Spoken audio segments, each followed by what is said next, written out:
Good morning, Bridge Nation. I take a different view from Jody, in all honesty. I don't know where Shells is at. I don't know where Audley's at.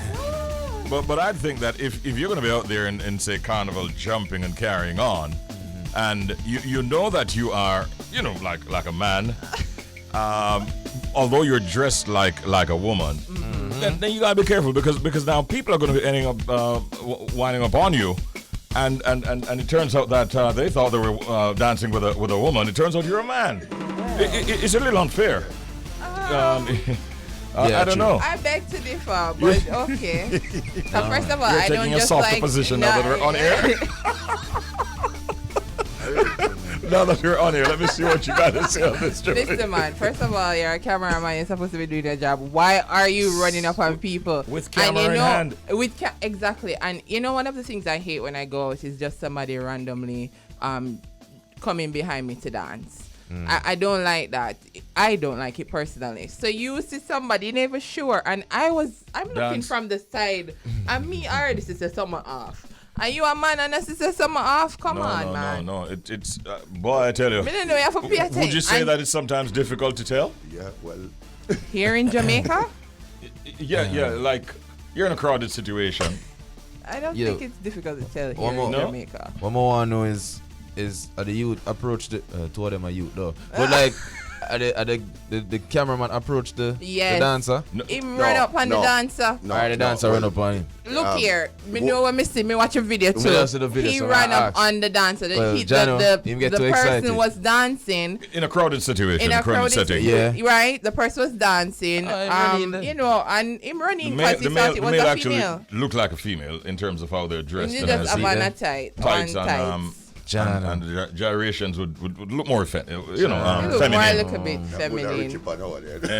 It looked I understand, but I'm saying we're in a time now where, as a man, you have to be careful. If that's not your thing, ideally you should have kind of peep around. Exactly. We're in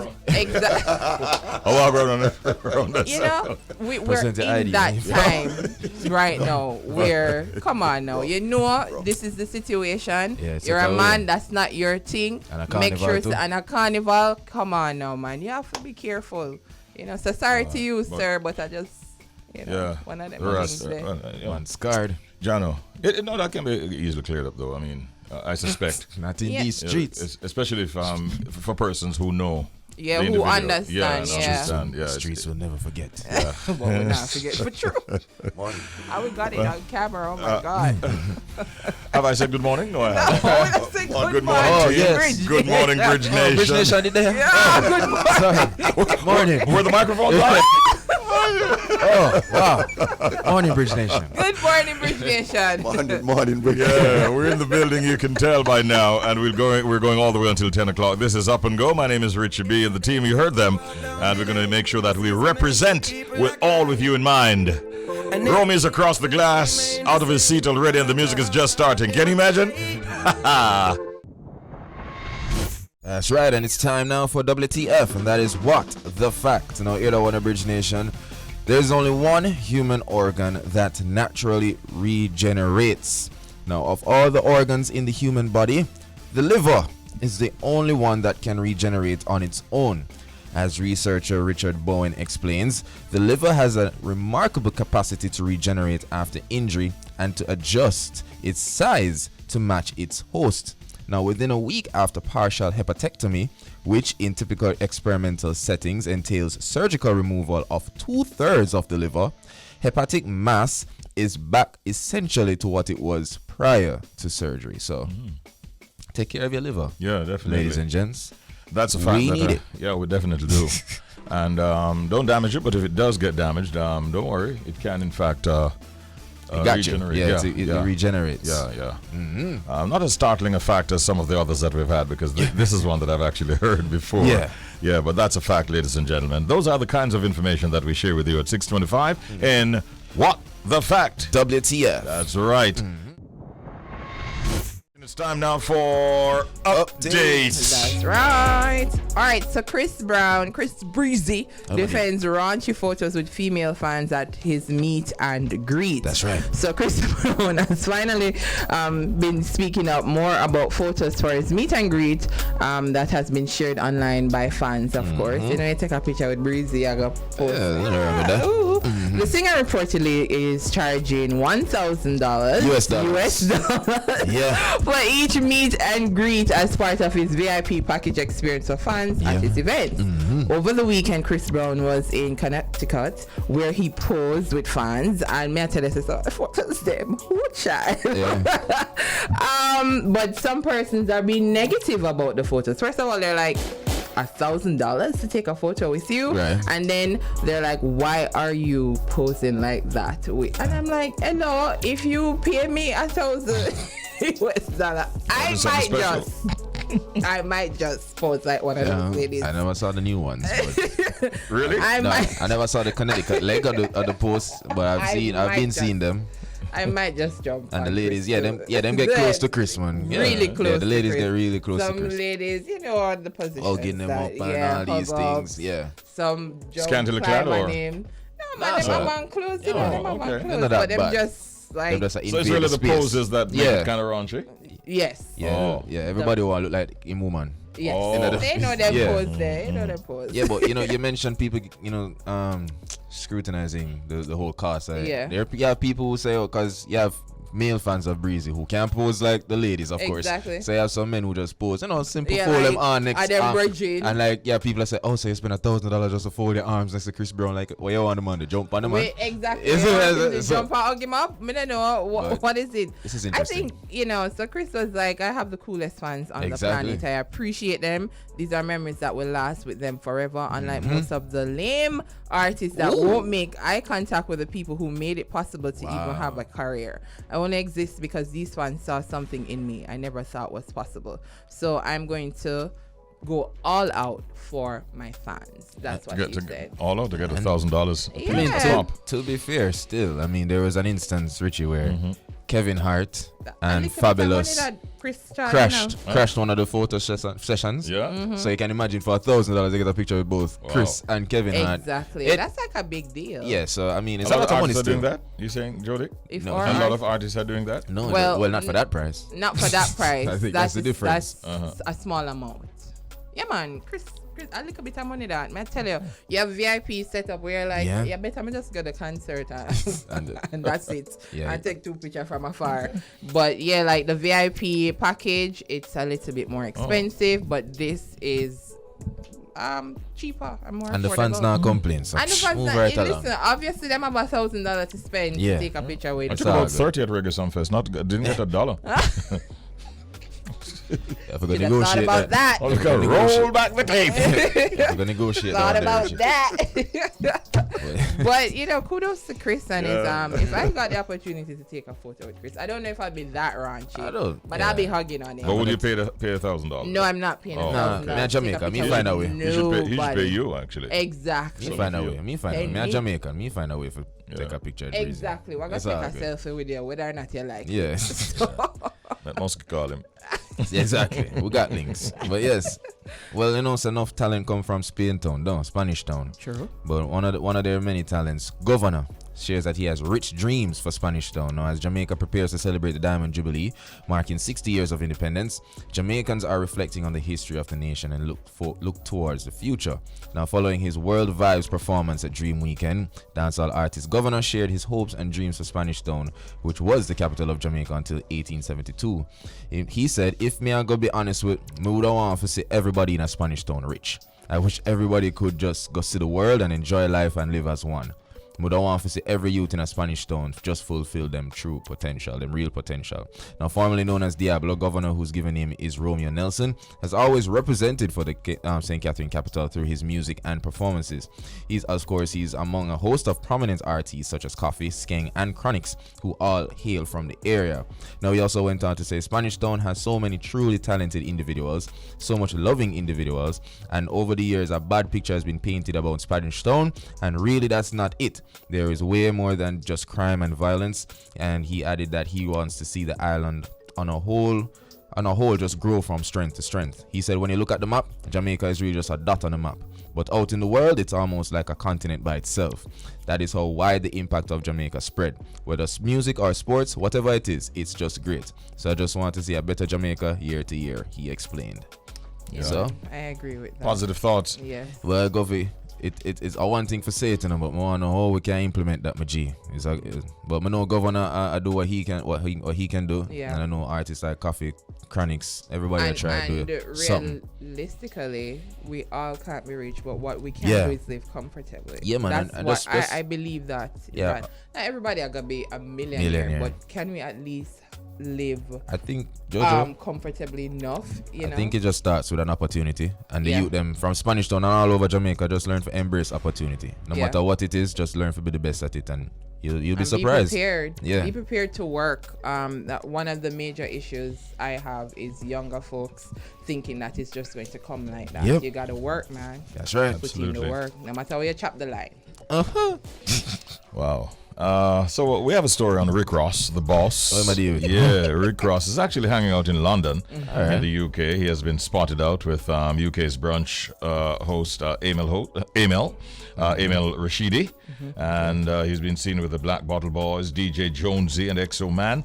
And he also met up to celebrate his Luke Belair Global Brand Ambassadors. So he's been doing quite a bit of stuff in the UK. Right. But he was denied entry into London's Buckingham Palace, where the royal families reside. Shocked. So Rick Ross, the boss, was spotted with a mystery woman at the time at the historical site yesterday, and he had shared photos of him posing outside the palace gates, where dozens of other people also milled around. The American, however, shared that he expected to be able to enter the palace given his status, as the hip-hop music's boss. All right, so you all saw me go to Buckingham Palace, said the Maybach Music Group rapper. He said, I pulled the homie to the side, and I told him, who I was, the biggest boss. And for one of the first times in a long time, that didn't get me in. It didn't get me through the gates. No. Rosé said that despite not being treated like royalty as expected, he still had a great day as the homie sent him to a luxury spot where he received some perks, and he was able to, I think they were serving food. He was able to pick the lobster of his choice and so on. So he said, I forgave the homie. But his name didn't get him into Buckingham Palace at all. All We're right, shocked right here. Rosie. Really? Yeah. It's the Buckingham Palace. It's It's the not the White House. Them not- Understand me? The White it's House, the they might UK. let him in. Yeah, the White That's House, the they will let UK. him in. It has happened before. It's the UK, not the USA. Exactly, it's the Exactly. UK, not the USA. That's You not mean enough, lucky you get the man. little Yeah. lobster. Right? Yeah, lucky him You get lucky that. him get like a good treatment. Yeah, because boy, you are going Never to lock bucket. him up. Boy, you are going to Buckingham Palace. I'm the biggest boss in the building. Listen, I'm the biggest boss. Come on now. Yeah. You need to open the damn gate, man. Don't you see my beard? No, on. it didn't work for him Not this at time at all. all. What worked is when he did this for me. Yeah, what's up? It's the biggest boss in the biz, Ricky Rouse. And right now you rocking with my brother, the Maybach Music affiliate, Richie B. Shout out the magazine. You better keep it locked right here. We the hottest. It's the best. All right, so maybe that is what he should have said. That's Yes. right. That's Instead. update, Yes, ladies sir. and gentlemen. We're joined at this time by Mr. Peter Bunting, or repeat guest. Good morning, Peter. How are you doing today? Greetings, sir. Good morning, Richie B. Sales morning to your listeners. Thank you for joining us once again. You have come out, shall we say, swinging at the PSTEB. It's not often that we hear you sort of criticizing the police. In this instance, you're describing that particular branch as an abject failure. What makes you think so? Well, first of all, I wouldn't say this is so much a criticism of the police officers as it is of the policymakers who, in particular the Minister of National Security, who launched this new branch with great fanfare in 2019. I'm sure you recall the scores of these new high visibility motorbikes and traffic cars, patrol cars. And for the first couple of months after the launch, they, festooned the King's House intersection and all the major intersections of the corporate area. and gradually they've just faded away. Apart from taking up a whole lot of resources in both men and material, we have not seen the statistics suggest any efficacy. And in fact, what we have seen is a significant, about a 20%, 20 to 25% increase on average in road fatalities since the year that this new branch was introduced. So during that time, we've also, had continued high levels of violent crime generally. So if you use public safety, if you use public order in our townships, if you use road traffic crashes and fatalities, any one of those objective criteria used, I think you have to conclude that this has not had the impact it was intended to. And in fact, we've seen a deterioration in all these measurements. Yes. So obviously, we have not seen the downturn in road fatalities that we expected. But what do you believe are the main reasons for the fatal and frequent accidents that we have been experiencing here in our country, Mr. Bunting? Well, I would say the principal reason is the speeds of the vehicles. We're not maintaining safe speeds. And so we continue to see the number one category of road crash fatalities is the motorcyclists. So we had in 2021, 167 motorcyclists died in fatal crashes. The sort of the second persistent category behind that is pedestrians at 96.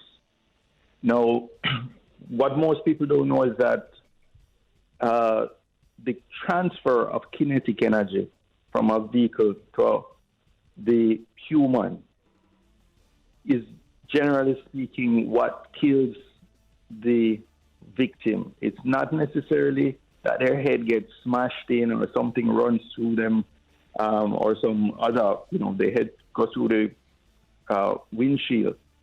Just the transfer of kinetic energy, even if the person externally appears fine, if you are in a crash above 30 kilometers per hour, the chances of a human surviving that is very low.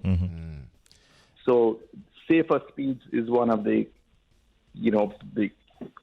main initiatives that we need to do to control road traffic deaths. And that is squarely in the remit of this PSTEB branch, Public Safety and Traffic Enforcement branch. So the first area is safer speeds. Okay. Of course, if we look at it from a wider perspective, there's really today what is considered the best practice in road safety is really safe systems, where you focus not just on safe speeds, but you also look at building safer roads. So if you look at, for example, on the highways that we've built in the last 20 years, they have that substantial concrete median separating the two directions. Yes. Because head-on collisions are usually those that result in most fatalities. So if you put that substantial concrete partition between the opposite directions, that reduces the likelihood of head-on collisions and saves lives. So safer roads, safer speeds, safer vehicles, of course, the technology is continually improving, airbags, restraint systems, vehicle designs, vehicle assisted, driving.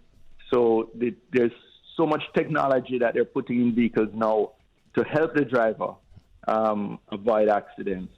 And of course, very critically is the post-crash care to enhance the survivability of crashes. You need rapid access to emergency medical care. And this comes from the emergency vehicle that collects you, hopefully an ambulance or some other paramedic trained personnel in a vehicle. Fire department, for example, has some specialized training for that. And then, right through to the emergency room at the hospital. The quicker you get that victim to, emergency medical care, the better the chance of survival. Mr. Bunting, I want to focus a bit on the public's response to the traffic laws. Do you believe that harsher traffic laws will make a difference? Well, it's sort of like, when I hear people talking about we must bring back hanging and bring back the death penalty. The studies have shown that it is not so much the harshness of the penalty, but the probability of being caught and whatever penalty there is being enforced. So if you use murders, for example, we currently clear up between 30 and 40%, somewhere around 40%, I believe it is currently, of murders. So you're 1.5 times as likely to not even be identified or charged for a murder as not. Now, as long as the person, as the perpetrators feel the odds of you arresting and charging them and ultimately convicting them are lower than 50%, then the deterrent itself is not going to be as effective as improving your intelligence, your investigative capabilities, and your likelihood of convicting those criminals. And I think road traffic is similar. The penalties are important and they must be a significant deterrent. But the enforcement of those penalties is really what is going to make the difference. A lot obviously needs to be done at the policy level, Mr. Bunting. But what about the responsibility of motorists and pedestrians alike? What would you say to that? Well, that's another element of the safe systems that I didn't highlight, but safer people. We have to encourage responsible behavior by all those who use our roads, primarily the drivers, but also the pedestrians and even passengers, because passengers, whether in public passenger vehicles or private motor cars, should be, and I should also say the pillion riders on the motorcycles, they should be sufficiently informed and sufficiently committed to responsible behavior that even if the operator of the vehicle is, acting recklessly or irresponsibly, they don't allow themselves to be taken along with it. They say, no, stop right here. Let me out.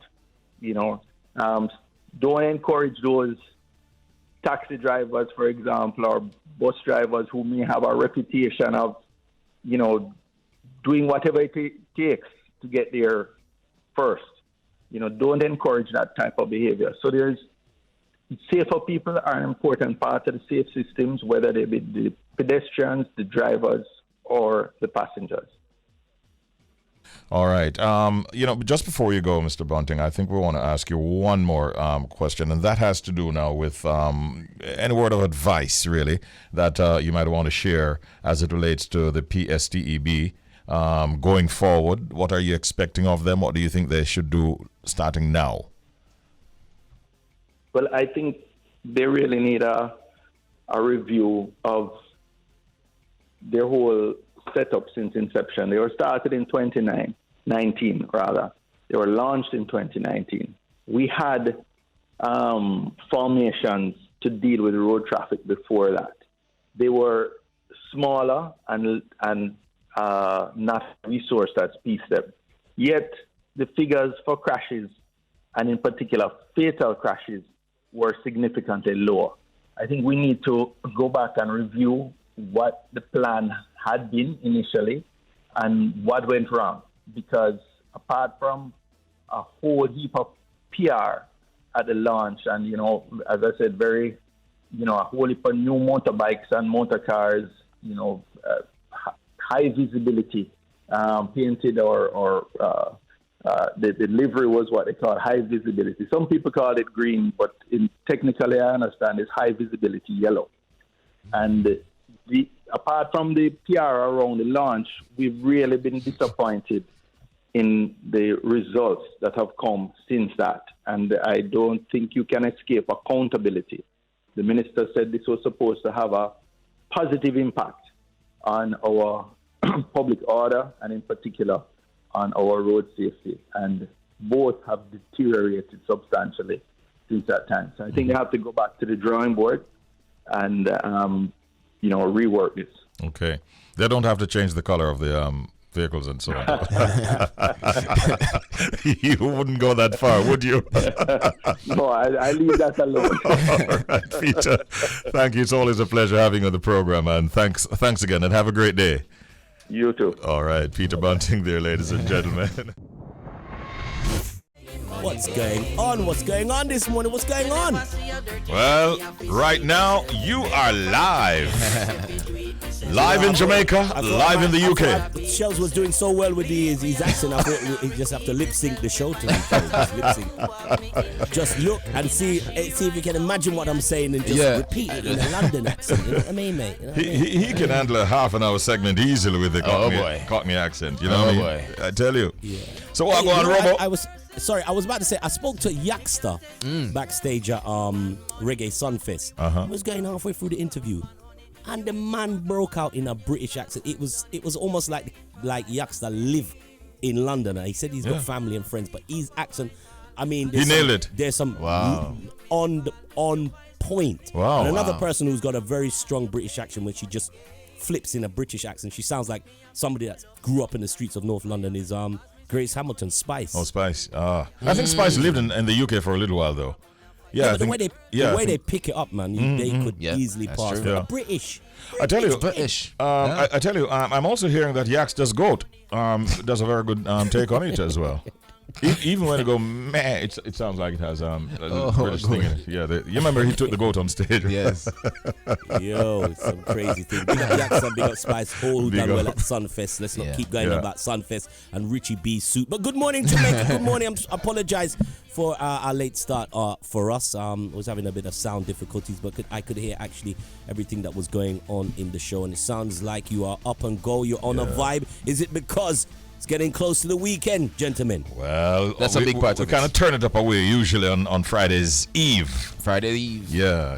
So we have a vibe on a Thursday. You know what I mean? Yeah. I see that. Are you still having those high temperatures, hot times up there in the UK? Yes, it's another warm morning. But it's when it gets overcast here in London and the temperature's hot, it's not comfortable. Either way, it doesn't matter which way the weather goes. You know us English, we just complain, innit? We just complain. Just complain about the weather. What do you want to do this? Let's complain about the weather. So it's overcast, but it's definitely warm weather and no canaries in the sky this afternoon. But I can tell you there's progress in my garden. I've just seen the first shoots of what do they call it again? What do you call it? Aubergine. Is it aubergine? Aubergine or something like that. Oh, really? I know what that is. Yeah, I'm trying my hand at everything, aubergine, man. But aubergine. Yeah, aubergine. Okay. And I can't remember what they call it. It's some funny name, but it's a green plant, Richie. Yeah, once there's growth, there's reason to celebrate. Once it's green. Green. We have some green. So look like the end of this month I'll be quite all right. Shopping bills will go down. I'll just be eating greens and stuff like that. And you're not talking callaloo. No, we don't quite get callaloo over here like that. It's not that easy, Richard. Yeah. If you're talking to somebody from the G parish, they would have a totally different reason as to what the green stuff you're planting in the back of your yard is. Yes. No, but there's definitely no chance of that, man. Sirens and helicopters and doors coming down. I can't facilitate all of that behavior out here. No. So we carried the story about Rick Ross, who was trying to get into the Buckingham Palace and was having difficulty even when he told the security officer that he's the boss. I'm thinking to myself, why didn't he just tell them that he knows robo ranks and he'll be all right? That's what I said. Well, I tell you what, you know who was actually visiting Buckingham Palace the same time as Rick Ross, one of the stars of Sunfest, Wayne Wonders out here, and he was saying he was I spoke to him same time I saw the video pop up, and he was doing the same thing, visiting Buckingham Palace. So a lot of people taking advantage of tourism and that in London. So quite a few of the stars. So big up Wayne Wonder. And Wayne Wonder didn't try anything like that because he knew you just won't get away with it. Rick Ross is a boss. You're not that big out. You're not that big a boss, Rick. Yeah. But I saw that video. That looked kind of crazy still. Yeah. Did they send him to a food shop? Yeah, he did, and he was quite happy at the lobster that he got. So he got some perks still. Big up Rick Ross. He looks like he's always happy around food. Yeah, oh yeah. Yes. You said he looks like, right? Yeah, he looks like. I'm not trying to be harsh on Rick. No. He doesn't look like he's happy around food. Yeah. But aren't we all? That means We all are, yeah, really. amen to that. But the degree of our consumption varies. Right? Yeah. I saw you you put a post up recently. You were performing, playing some Bob Marley selections. Oh. And I think you had, by my estimation, maybe 15, 20,000 people rocking in a venue recently, it seems. Yeah, You didn't talk to me about that. Well, it came as a surprise. I was doing a show which was for a Liverpool Music Festival, and Aswad, as you know, stars of the 80s and 90s, and UB40. Right. Brother, I underestimated how big those guys are. I know how big they are, but when you're thinking, God, yeah, couple of thousand people.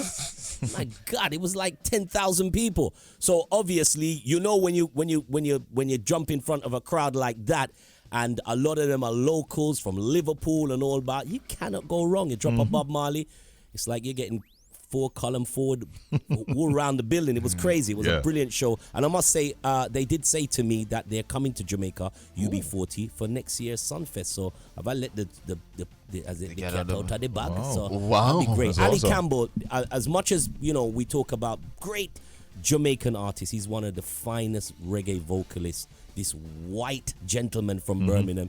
He's absolutely amazing, and the man's voice is just as how it sounds on the record. Yeah, it's crazy. We say big ups to UB40. We say big ups to Steel Pulse. Big ups to groups like Aswad. Yeah, definitely flag bearers for reggae music internationally out of the UK. So it's a good look. By the way, I was going to ask you. Go ahead. I was going to Robo. ask you that quick question. So that track from Patra, because a show's just been announced in London, and obviously you was a part of Sunfest where they crowned the queen of dancehall, Spice. So the show was actually being pronounced. It was a carnival show, but now they've renamed the show Queens of the Caribbean. And guess who's on the front of the poster all over London? Spice with her crown on her head. But Alison Hines is going to be on the stage as the queen of soca. Yeah. And Patra, as we know her, as the queen of the pack. Yep. Now, recently we've been playing songs from Patra. She's just come out all of a sudden and start making music. But is it me? She sounds better than what she sounded when she was out there. I know you was around doing radio, obviously in the 90s. But where has Patra been? That was a question I was going to ask you. She has been around. She was not doing much in terms of music, to the best of our knowledge, but she was actually on the entrepreneurial tip. And at one point, she was running a restaurant, herself and her partner up there at Red Gallery, that's going towards Stony Hill, moving out of Kingston, going towards Stony Hill. And place you frequent very, very often, as I take it. I passed there quite a bit, and I think I patronized her. I patronized Patra on one of those journeys in that vicinity. Don't know what else she's doing apart from music right now, but I can tell you that there's a whole lot going on for her. In fact, I'm trying to remember, it might be HBO that was in Jamaica recently. And this is news to a lot of people right now. They were actually filming a portion of a series that included her as to my knowledge, the only female Jamaican artist. So there were some engagements that she had to postpone because she had to make that appearance for the filming. So there's a lot surrounding her name right now. And she still definitely has the talent, so we're expecting that it's going to be easy breezy for her to get back to the top if she puts in the work. I agree. Yeah. Well, I knew you would have the fountain of knowledge on that information because I just noticed it's happening. So she's on the show. Yeah. So we haven't seen her in many years. So it's great. I think it's about 5 queens on that show, right? About 5 queens. Yeah. Queens Should be a good look. Should be a good look. London we're getting busy for obviously Carnival, and you're getting busy for. Obviously Independence. Yeah. Culminating with the Grand Gala this weekend. All right, ladies and gentlemen, Bridge Nation, it's a Thursday morning, and at this time we have what we call Man chat. Man chat is happening right now, and we do have a guest. Before we introduce him, though, just to tell you, two of the island's institutions are currently over capacity. We're talking about the Tower Street Adult Correctional Center, and its ideal capacity is 850 inmates, and the present population is 1,736. Can you imagine that? At the St. Catherine Adult Correctional Center, the ideal capacity is 850, and there is a current population of 934. Also, at the South Camp Adult Correctional Center, is 51 prisoners short of its capacity of 99 out of 150. We definitely have a problem that needs to be fixed, and we need to find ways to encourage, really, all our young men to stay away from a life of crime. This morning on Man Chat, our topic is Prison Life Nuh Nice, and we'll hear the story of Ryan Mclean, also known as Upton or Upshun, an ex-convict that spent some 10 years behind bars. Ryan, now 32 years of age, has decided to change his life and is currently pursuing music. He will share his story with us this morning here on Up and Go, and hopefully it will encourage someone out there to put away the life of crime. And this is coming at a time when we carried a story earlier on of a shootout happening over there on the in the Dyke Road vicinity of Portmore. One gunman was shot and killed, and several weapons, high-powered rifles were recovered, and that's an ongoing situation. Again, I remind you to stay away from the Dyke Road area right now. Good morning and welcome, Ryan. How are you doing today? Wonderful, Ryan, Mr. Mclean in the building, man. Give thanks, man. Yeah. Blessings, man. Yes, I. Thanks for dropping in. You can put on the headset if you want. I know you're a recording artist, so that's not anything uncomfortable. Yeah. Yeah, man. Give thanks for the rising. Give thanks for the fact that I could come through in the studio and share your experiences. You grew up in is it St. Catherine? Yeah, Central Village. Okay, Central Village. Yeah, man. And you still reside there? Yeah, I'm still live there, Lots of family members in the vicinity and all that kind of stuff. No, say, really, a 15 year I spend on Fire Road. Yeah. When I reach back out, more some family them migrate. Oh. Channel. Whole thing change, but that's a good look for we push we. Yeah. Saying. Obviously, some stuff happened. I don't know at what stage of your life, if you were late teens or early 20s at the time, but it seems you got into some problems with the law. Yeah, I was 17 at the time, get shot by the police. Yeah. Reach a jail and reach a prison, because you don't know when they have certain help and certain money to do certain things, you're going to reach in a pit. That's why I tell the youth them say, do something positive with your life, something where you can make a change to your situation. Not because you're from the garrison, you can live the life that you can make a change and inspire youth, Yeah, man. How badly injured were you in that shootout? Well, I'm badly injured because I get shot in my armpit and it come back through my back with a AR-15, Whoa. Yo. That's quite an experience. What can you remember about what happened on that day? I remember everything, man. Yeah? What can you share with us about what really happened? Well, it was a Friday morning and you don't know, I wake up and one of my brethren come check me as usual because we work together. We work with a L and go up and like site work. And so I must say I'm going to look at work before split before L ready. So I walk with him because I know where the weed man there and I smoke too. So by reaching around there, we see a Jeep. The Jeep flash past the lane, so I tell him, don't run, because we don't have nothing. Him still run. The Jeep turn back, come down in a lane, drive all past me, because from still them I put up my hand in here, because you don't know we alone up on the road this in the morning. Sometime after 6 I go to 7. Early, yeah. Yeah. So when them drive past me, flash past me, me be a shot fire around there, so in a quick time, like around 30 seconds, I still them come back with my friend up. Then the man I say, where gun there? Where the gun there? I say, hell, we not no gun. A weed me I go buy, so by the time I go in my pocket, so I just hear an explosion and next thing I find myself on the cold but I bleed out hard, Yeah. Yo, just save it for a reason, brethren. Well, for that. Yeah, so you went through a period of recovery, but you was that the incident that took you into prison though? Yeah, man. I same time I get same second, same minute, because I could not even run. So option, what was your reaction like? What the vibe was like when you hear the judge say, yo, you issue out all your sentence and them thing there? Well, the whole line of the courthouse get dark. It's bright like a sunny day, but when me hear the time, cause me never really understand, cause when them say 45 years, it seems like a long time, but you don't know how you go run the 45 year or if the whole 45 year, but it concurrently so. Yeah, so you get sentenced with a gun where them would have say you have where you fire for them, cause if police shoot you, whether them hold the gun or not, you are going to get charged with a gun because a gun do the firing. In my case, them never have a gun for sure, but them still have to charge me for gun because them say I fire for them. But in my case, you would have to find the gun because you shoot me right in front of your foot, they say, you see me? But God work out everything because I never did that pre-music when I there road. And I never did that thing certain way upon a certain level. I did still have an ignorant side of me, but God sit me down. Me no upset about my time. Me just upset how it happened. But me learn something from this in my time of prison, you know. Yeah. And that's where we want to go right now, right, Charles? Man. What are some of the lessons? I mean, life could not be easy in prison. I mean, no doubt, must be a lot of challenges that you'd have faced there. Well, whole heap of challenge. Challenge can count. Because first thing, prison is a place full of disappointment. You see me? You're there prisoner, you not get no visit. Other inmate think of you less. Them would have say you're grounds and nobody no know your road. You know no family. Warder take advantage of your same way.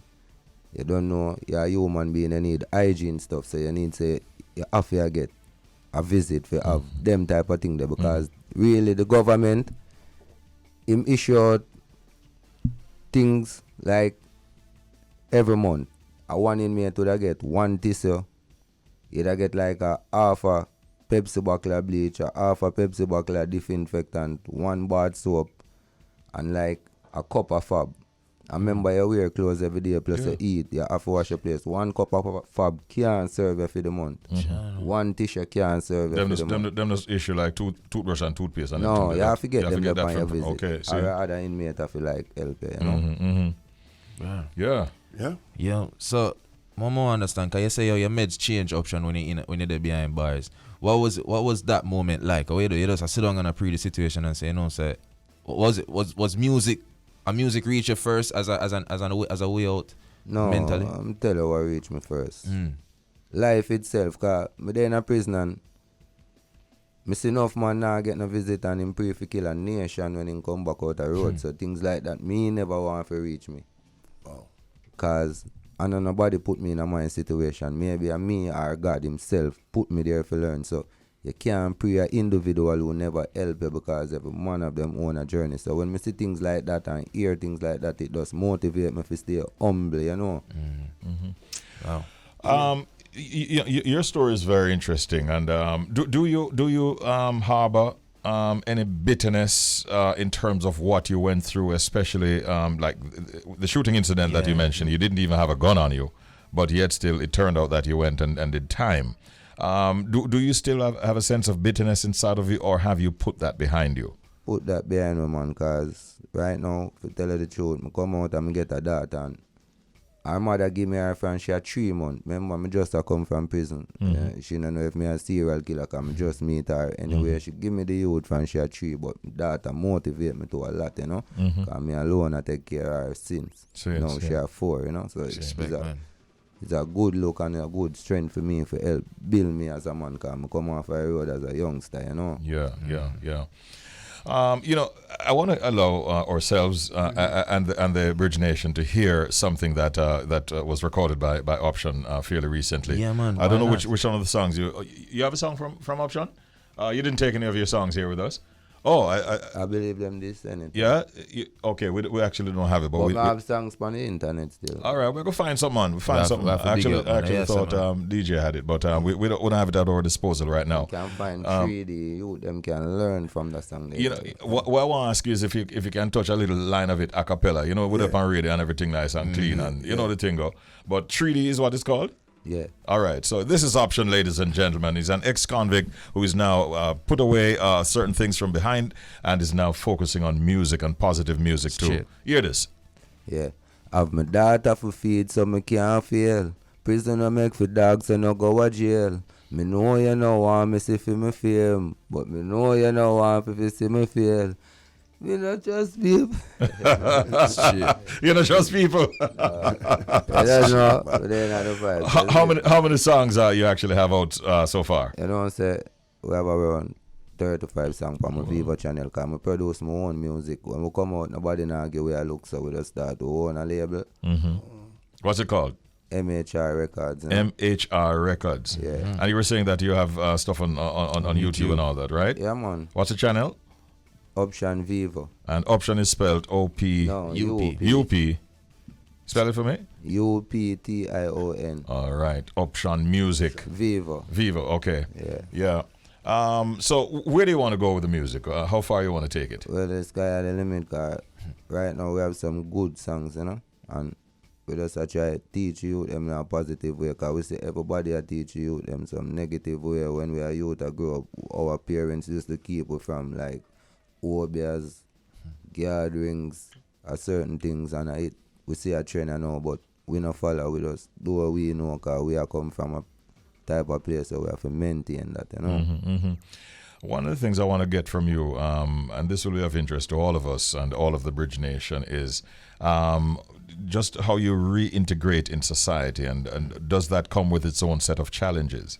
Yeah, it come with a lot of challenge, cause right now me run a local business by myself, a shop, and enough people where me send come a road and ask you something and them say no right now, I take care of them, so it's a blessing. Yeah, it's a blessing indeed. It's an inspirational story. What do you want to leave with our listeners, especially the youth out there right now? Yeah, I just want to tell you them to stay focused and do something positive. Whole heap of positive things there where you can do. Where you not have to sit down on corner and think negative. Because if you're there on corner, one way it's going to lead me, I tell you. And you don't want to end up in a my situation to talk. You know, must talk. Saying, maybe you can't talk. Yeah, man. Option, very motivational stuff. This is Man Chat, ladies and gentlemen. The kind of stuff that you expect from us in this feature. We're going to get our hands on his music and give you a chance to hear it in due course. But for today, we just want to say enough respects. Thanks for coming through and reasoning with us inside of Man Chat. Ryan Mclean, a.k.a. Option, spelled UPTION. Look him up on YouTube, support his music, and help him to be on to a better life. Enough respect, my brethren. God bless. Here, sir. Respect. Yeah, man. Good morning and welcome to Constitutionally Speaking. It happens every Thursday morning at this time. It's a sponsored segment courtesy of our friends at the Office of the Public Defender. And we have another interesting topic to look at. And no doubt it'll be an interesting discussion, Shells. We're going to be joined, of course, by Mr. Herbert McKenzie, who is the acting public defender. And this morning we'll be dissecting the topic and looking more deeply at the technical term in terms of criminal law, that term being possession. And so, having said that, let's say good morning and welcome, Mr. McKenzie. Good morning and welcome. How are you? I'm fine, thank you, sir. Again, thanks for having me. Wonderful. We look forward to we have to be honest about it. We look forward to this segment every week. Yes, right. And it piques our interest. Even today's topic, possession. You know, I have to ask, the first question I want to ask you, Mr. McKenzie, is what is possession? All right.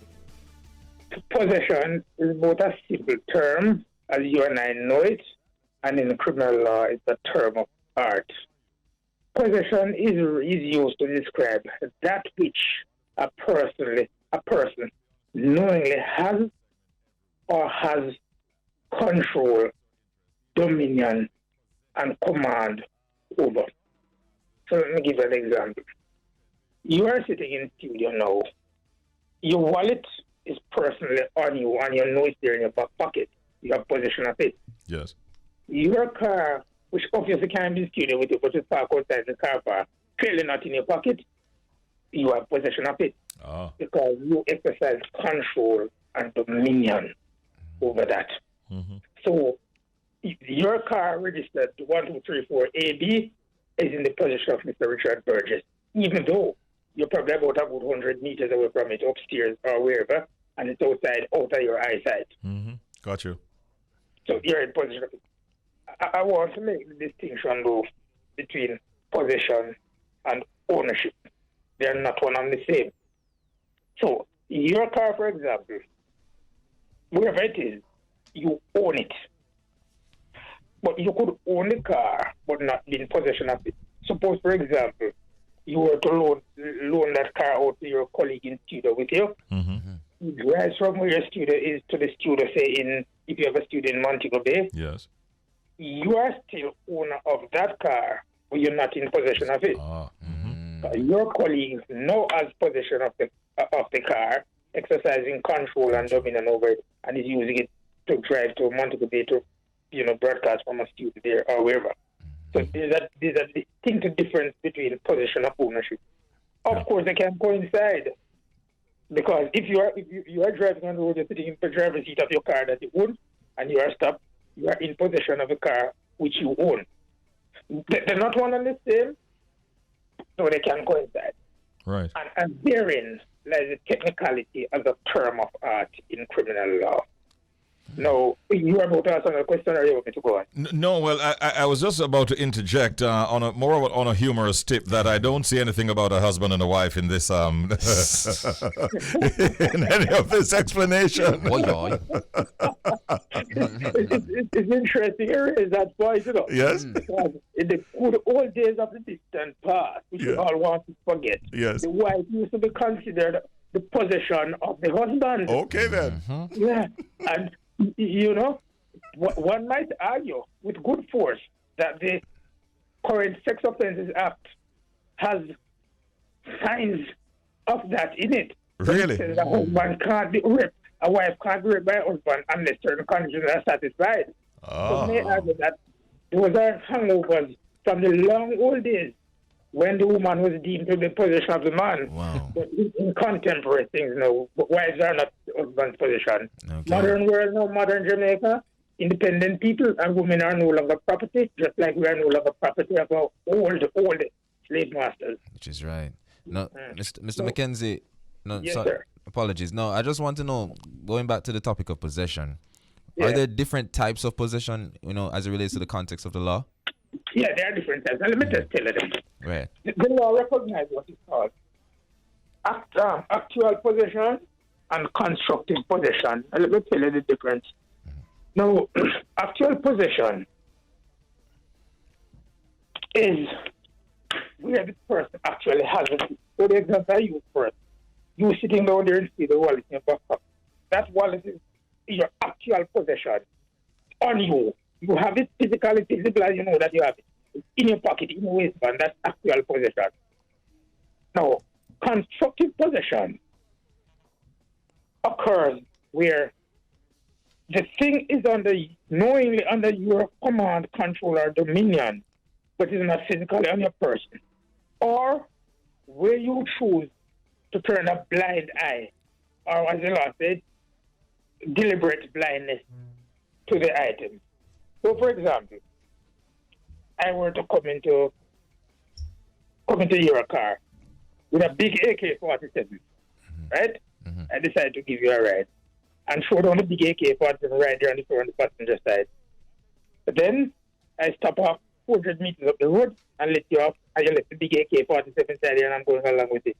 No, that AK-47, the law fixed me with constructive possession of it, even though I'm not in actual possession because Mr. Joe had come in and left it, but the law fixed me with constructive possession. It is used to basically cure the remedy whereby a person can speak to the feelings of the law by saying, no, it wasn't on my pocket. No, it wasn't in my person. No, it wasn't in my house. If you turn a blind eye deliberately to something, the consequence of which you fear not to know, then the law says you are in constructive possession of the item. And these areas or these aspects applied mainly in criminal laws that enforce possession. So, for example, illegal possession of firearms, possession of ganja, and anything to do with possession. These are the technicalities that the law interjects. Give an example. This is a practical one. Experienced personally during my time doing criminal prosecution. The gentleman was driving a car. He approached a police stop, and the police officer came out on the road and gave him the number one signal for him to stop. He had a 9mm pistol right between his legs and drivers. And on seeing the police, he had a passenger on the left-hand side, a female. He threw it in the female passenger's lap. Now, the two different types of position here comes into play. Who has the gun, the female or the male? Well, the police stopped them, they charged both, and they paid both. Under the law, the male remains in possession of the firearm, and this is a real case of use. He basically deprived himself of physical control of it just to defeat the ends of the law and throw it into the woman's hand. Who, though she may have commonsensically have possession of it, but in the eyes of the law, she never had possession. And I soon tell you why. The man himself remained, in the eyes of the law, the possessor, if you wish, of that firearm. And at no time did he relieve himself of possession, despite the fact that he threw it from his lap into the woman's lap. And that is because the following principles with respect to possession applies in law. First of all, the possessor has to knowingly have the thing in his possession or under his control, and he has to know that the thing he has is the thing it's supposed to be. Now, let's use that the case with the man and the woman in the vehicle. The woman wouldn't have knowingly, in that moment, have the thing in her possession because he didn't come to her by the voluntary act. It came to her by dint of a person seeking to escape the arms of the law, instead trusting it upon her. So in that moment, she can't, in the eyes of the law, know that that thing which fell in her lap is a firearm within the legal definition of firearm. And secondly, she would not have had knowledge that the thing in question is what it is supposed to be. So in that case, no legal liability would be attached to her. No, as I discussed earlier, all of those remain with the gentleman. He knew it was a gun. Of course, that's the reason he threw it from his lap when, the police came inside. And he still exercised dominion or control over it. It was only momentarily in the female's lap, just for the purpose of him avoiding the hands of the law. So technically now, what the law says, the gentleman is in constructive possession. He speaks with constructive possession, despite the fact that the gun remains in the woman's lap. It applies also to drug cases, ganja, cocaine, and all the other different chemical contraband. And the last part of the definition I give you earlier would apply. Remember I said that the person who possesses must know that the thing that he or she possesses is a thing alleged.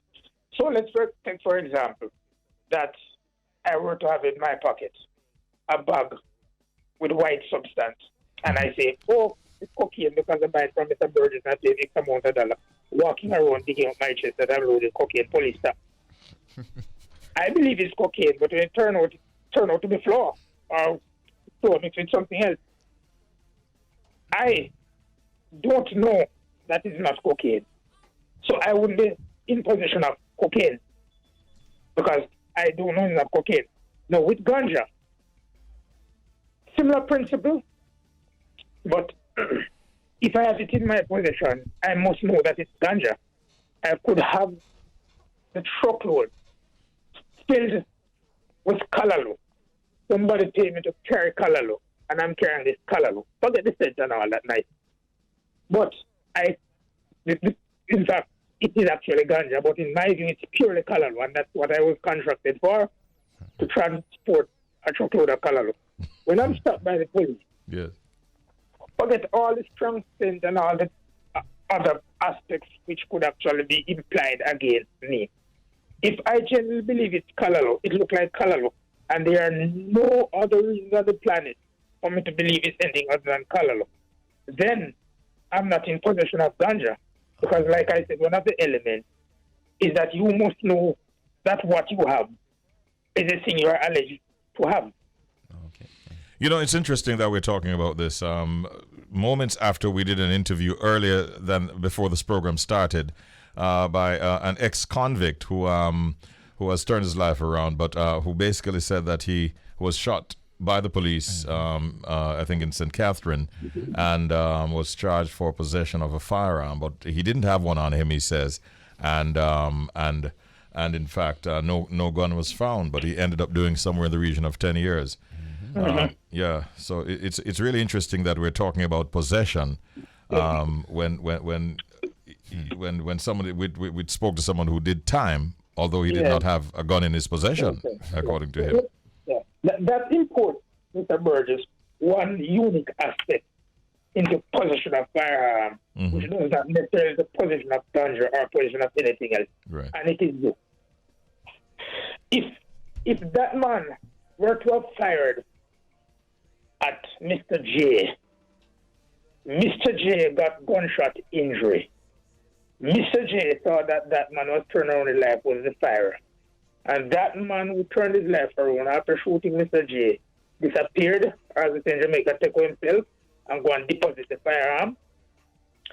In his case, even though it would have never been found with not even a 10 shell, possession in the law would still apply to him. And it is because of some features of the criminal law.